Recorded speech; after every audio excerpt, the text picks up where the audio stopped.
इस मूवी की स्टोरी में हमें एला नाम की एक लड़की को दिखाया जाता है जिसके पिता की मौत के बाद उसकी सौतेली माँ उसके साथ बहुत ही बुरा बर्ताव करती है और इसके बाद एला एक राजकुमार से मिलती है जिसके बाद उसकी जिंदगी पूरी तरह से बदल जाती है। तो चलिए शुरू करते हैं आज की इस मूवी की स्टोरी को।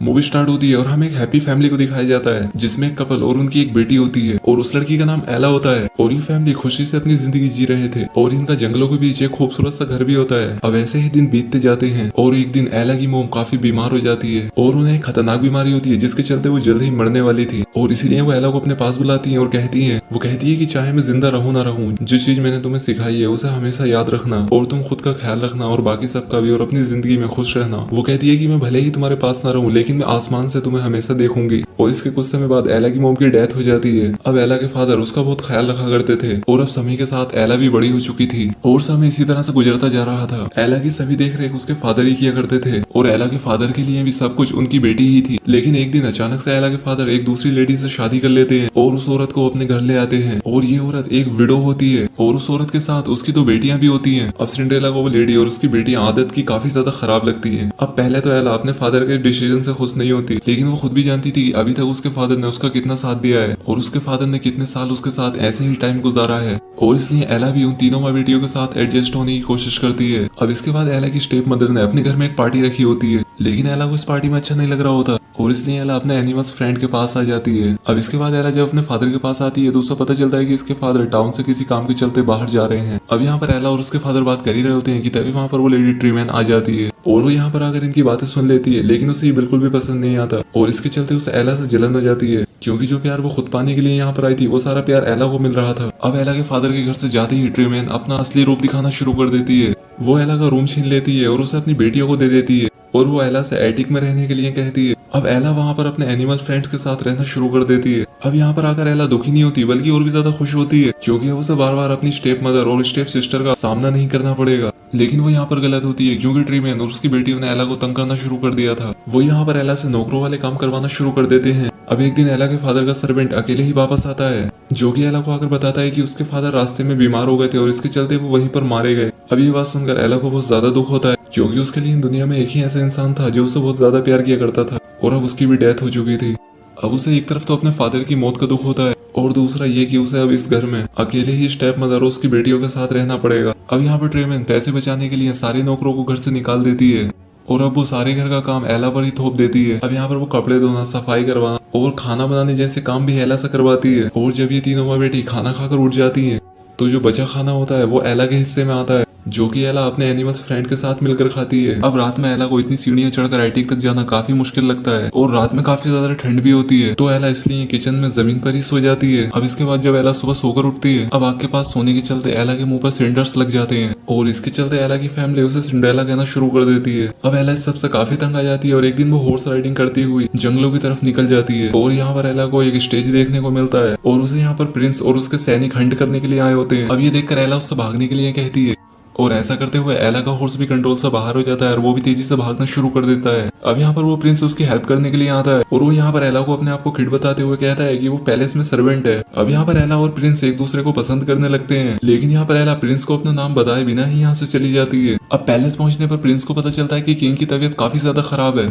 और इसलिए वो शासन करने की जिम्मेदारी प्रिंस को सौंपना चाहता है और इसलिए किंग सभी सिटीजन को बॉल में इकट्ठा करने का हुक्म देता है ताकि वो सभी रिस्पॉन्सिबिलिटी प्रिंस पर डालकर खुद फ्री हो सके। अब यहाँ पर प्रिंस कहता है कि ठीक है, हमें सारे सिटीजन को बॉल पर बुलाना चाहिए क्योंकि प्रिंस इस उम्मीद में होता है कि शायद वो एला से दोबारा मिल सके और इसके लिए किंग मान जाता है और इसके बाद सभी सिटीजन चाहे वो अमीर हो या गरीब को बॉल पर बुला लिया जाता है। अब एला मार्केट में ही न्यूज सुनती है और वो फौरन ट्रीमैन को ये खबर जाकर देती है इस उम्मीद के साथ कि शायद वो भी बॉल पर जा सके और उस प्रिंस से दोबारा मिल सके। लेकिन यहाँ पर ट्रीमैन एला को इग्नोर करती है और वो अपनी बेटियों के साथ बॉल पर जाने की तैयारी शुरू करती है ये सोचते हुए कि अगर उसकी एक भी बेटी प्रिंस को पसंद आ गई तो इनकी जिंदगी काफी अच्छी हो जाएगी। दूसरी तरफ हमें प्रिंस को दिखाया जाता है जो कि एला के ख्यालों में इतना खो चुका है कि अब उसका किसी भी चीज में मन ही नहीं लग रहा था। लेकिन यहाँ पर प्रिंस को ये भी डर होता है कि उसके राजा एला को एक्सेप्ट करेंगे या नहीं क्योंकि वो ये चाहते हैं कि प्रिंस अपने लिए किसी प्रिंसेस को ही सिलेक्ट करे। लेकिन एला के पास कोई भी ड्रेस नहीं होती और इसलिए वो एटिक में अपने माउस के साथ मिलकर खुद ही अपने लिए एक ड्रेस बना लेती है क्योंकि उसे हर हालत में प्रिंस से मिलना था। अब आखिरकार वो रात आ ही जाती है। ट्रिमेन अपनी डॉटर्स के साथ बॉल पर जाने के लिए पूरी तरह से तैयार होती है और तभी एला अपनी मोम का ड्रेस पहनकर बॉल पर जाने के लिए नीचे आ जाती है। लेकिन यहाँ पर ट्रिमेन और उसकी बेटियां एला को इतना ज्यादा इंसल्ट करती हैं और साथ ही वो उसकी ड्रेस भी फाड़ देती हैं ताकि चाहे कुछ भी हो जाए लेकिन एला बॉल पर ना जा सके। और इसके बाद वो बॉल पर जाने के लिए यहाँ से निकल जाती है और एला बस उन्हें देखती ही रह जाती है। अब उनके जाने के बाद एला तालाब के पास बैठकर जोर जोर से रोना शुरू कर देती है। अब एला भागती हुई एक गार्डन में जाती है जहाँ पर वो एक बूढ़ी औरत से मिलती है। वो बूढ़ी औरत एला को एक दूध का प्याला देती है। अब इतने में ही वो बूढ़ी औरत एक खूबसूरत औरत में बदल जाती है और वो यहाँ पर एला को यकीन दिलाती है कि वो इसकी फेरी गॉड मदर है। अब यहाँ पर फेरी गॉड मदर अपना मैजिक दिखाते हुए पंपकिन को एक चैरेट, माउस को हॉर्सेस,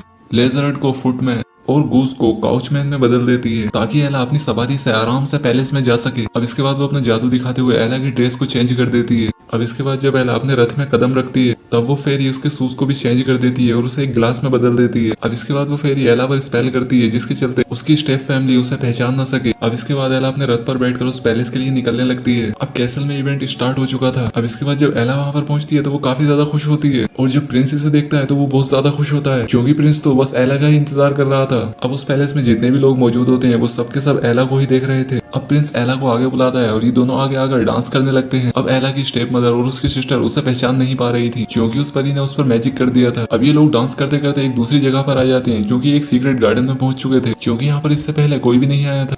वो गार्डन बहुत ही ज्यादा खूबसूरत होता है और उसमें एक झूला भी होता है। अब इसके बाद वो प्रिंस एला को खुद ही उस झूले पर बैठाता है और उसे झुलाने लगता है। लेकिन इसी दौरान एला का वो शूज उतर जाता है और इसके बाद वो प्रिंस खुद ही उसे वो शूज पहनाता है। प्रिंस उससे कहता है कि तुम बहुत ज्यादा खूबसूरत हो और तुम इससे पहले कहाँ थी। वो उससे पूछता है कि क्या तुम मुझे बता सकती हो कि आखिर तुम आई कहाँ से हो। वो कहता है कि कहीं तुम कोई प्रिंसेस तो नहीं हो। अब इससे पहले कि एला इसे कुछ बता पाती उसे याद आता है कि अब 12 बजने वाले हैं और जो फेरी गॉड मदर ने उसे इतना खूबसूरत बनाया होता है उसका मैजिक 12 बजे के बाद खुद ही खत्म हो जाएगा और फिर सब कुछ पहले जैसा हो जाएगा। अब इसलिए वो प्रिंस से बिना कुछ कहे वहां से भागने लगती है। अब जैसे ही एला बाहर आ रही होती है तो रास्ते में महल के अंदर उसे किंग मिल जाता है। एला उससे कहती है कि आपका बेटा बहुत ही अच्छा इंसान है। अब यहाँ पर किंग भी उससे बहुत ही अच्छे से बात करता है लेकिन यहाँ पर किंग उससे ज्यादा बात नहीं कर पाता क्योंकि एला यहाँ से चली जाती है और यहाँ पर सब यही सोचते रह जाते हैं कि आखिर ये लड़की कौन थी जो इस तरह से आई और चली गई। अब इसके बाद जब एला वहां से जा रही होती है तब उसका शूज उतर जाता है और वो जल्दी से अपने कैरिज के अंदर बैठ जाती है। अब प्रिंस भी उसके पीछे पीछे भागता है जो कि उसे रोकने की कोशिश करता है। वो सीढ़ियों पे से एला का शूज उठाता है और अब उसके सोल्जर एला के पीछे जाने लगते हैं क्योंकि प्रिंस ने उन्हें ऑर्डर दिया होता है कि उस लड़की को वापस मेरे पास लेकर आओ। अब क्योंकि सिंड्रेला के एनिमल्स जो कि सर्वेंट बने होते हैं वो तेजी से उस कार्ट को भगाने लगते हैं लेकिन अब क्योंकि प्रिंस के सोल्जर भी इनके पीछे होते हैं और इसलिए एला के एनिमल सर्वेंट रास्ते का दरवाजा बंद कर देते हैं और इसके चलते ये लोग आगे निकल जाते हैं और फिर से वैसे ही बन जाते हैं जैसे ये पहले हुआ करते थे। लेकिन सिंड्रेला के पास जो अभी तक एक शूज था वो वैसे का वैसा ही था और उसका दूसरा शूज था उस प्रिंस के पास। अब एला यहाँ पर पैदल पैदल चलने लगती है। तभी उसे महसूस होता है कि उसकी सौतेली माँ और उसकी बहनें उसके पीछे पीछे आ रही हैं। तभी वो तेजी से घर चली जाती है और उस शूज को छुपा देती है और इसके बाद वो अपनी डायरी में वो सब बातें लिखती है जो आज हुआ क्योंकि आज वो बहुत ज्यादा खुश होती है क्योंकि आज जो उसके साथ हुआ वो उसकी जिंदगी का सबसे अच्छा पल था। अब दूसरी तरफ हमें कैसल का सीन दिखाया जाता है जहाँ पर हमें किंग को दिखाया जाता है। उनकी तबीयत अब काफी ज्यादा खराब होती है और उनकी डेथ होने वाली थी। यहाँ पर किंग प्रिंस से कहते हैं कि तुम उस लड़की को ढूंढ सकते हो और तुम उससे शादी भी कर सकते हो क्योंकि वो लड़की मुझे बहुत ज्यादा पसंद आई। और इसके बाद किंग की डेथ हो जाती है। अब प्रिंस शहर में ऐलान करवा देता है कि जो लड़की उससे मिलने के लिए उसके कैसल में आई थी उसका एक शू मेरे पास है और अगर वो मुझे उसका दूसरा शू दिखा देगी और जो मेरे पास है अगर वो उसके पैर में पूरा आ गया तब मैं उससे शादी कर लूंगा। लेकिन इससे पहले कि एला वो शूज लेकर वहां पर पहुंचती उसकी स्टेप मदर वो शू पहले ही हासिल कर चुकी थी। अब वो एला को वो शू दिए वापस उसके रूम से बाहर आ जाती है और एला को रूम के अंदर ही लॉक कर देती है। अब नीचे जाकर वो शू को किंग के एक खास आदमी को देती है और उससे कहती है कि तुम ये जाकर प्रिंस को दे दो। और उसने ऐसा इसलिए किया था ताकि उसकी बेटी की शादी प्रिंस के साथ हो जाए ताकि वो अपनी जिंदगी एक रानी की तरह गुजार सके। अब वो आदमी प्रिंस के पास आता है और उससे कहता है कि मुझे ये शू मिला है पर वो लड़की नहीं मिल रही। अब प्रिंस उससे कहता है कि ऐसा कैसे हो सकता है, तुम शहर की सारी लड़कियों को इकट्ठा करो और एक एक करके उन सभी को ये शू पहना कर देखो और जिसको भी शू फिट आ गया उसे मेरे पास ले आना। अब ये सभी लोग सभी लड़कियों के पैर में इस शू को ट्राई करने लगते हैं लेकिन ये किसी के पैर में भी फिट नहीं हो पा रहा था। अब गांव की हर लड़की का पैर चेक कर लिया जाता है और साथ ही एला की दोनों स्टेप सिस्टर्स का भी, लेकिन उन्हें भी वो शू फिट नहीं हो पा रहा था। अब एला अपने रूम में उदास बैठी होती है तभी उसके रूम की विंडो एक बर्ड खोल देती है और एला इस समय गाना गा रही होती है और उसके गाने की आवाज नीचे जा रही होती है जहाँ पर प्रिंस के सोल्जर, उसका कैप्टन और उसका एक खास आदमी खड़ा था। अब यहाँ पर कैप्टन कहता है कि मुझे किसी लड़की के गाने की आवाज आ रही है। वो टेरेमैन से कहता है कि आपके घर में कोई और भी लड़की है क्या, जिस पर एला की स्टेप मदर कहती है कि नहीं, कोई लड़की नहीं, क्योंकि इस घर में मेरी सिर्फ 2 बेटियां ही रहती हैं। लेकिन तभी वहां से प्रिंस निकलता है जिसने सोल्जर का गेटअप कर रखा था। वो सोरस से कहता है कि उस लड़की को बुलाएं। अब इसके बाद एला नीचे आती है और प्रिंस उसे देखकर काफी ज्यादा खुश होता है और उसे वो शूज अपने हाथों से पहनाता है और वो एला से कहता है कि क्या तुम मुझसे शादी करोगी। अब इस पर एला मान जाती है और इन दोनों की शादी हो जाती है। अब एला अपने घर से निकल जाती है क्योंकि वो प्रिंस के साथ पैलेस जा रही थी और जाते जाते वो अपनी सौतेली माँ और अपनी बहनों से कहती है कि मैंने तुम्हें माफ कर दिया। और अब एला की जिंदगी पूरी तरह से बदल चुकी थी क्योंकि वो प्रिंस के साथ शादी करके पूरे शहर की रानी बन चुकी थी। और इसी के साथ इस मूवी की यहाँ पर एंड हो जाती है। दोस्तों अगर वीडियो अच्छी लगी हो तो चैनल को सब्सक्राइब और वीडियो को लाइक जरूर करें। तो आज के लिए बस इतना ही, मिलते हैं हमारी नेक्स्ट वीडियो में।